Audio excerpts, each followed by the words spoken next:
ജനസമ്പർക്കം ഒരു ഈ സഹായധനം മാത്രം വിതരണം ചെയ്യാനായിട്ടുള്ള പദ്ധതിയായിട്ട് ഗവൺമെൻറ് അതിനെ കണക്കാക്കുന്നില്ല.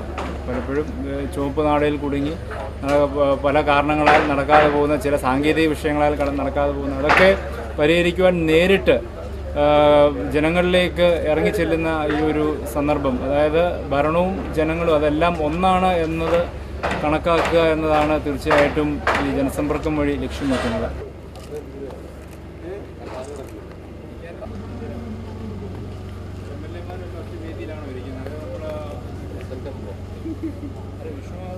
പഞ്ചായത്ത് പ്രസിഡന്റുമാർക്ക് വേറെ സ്ഥലവും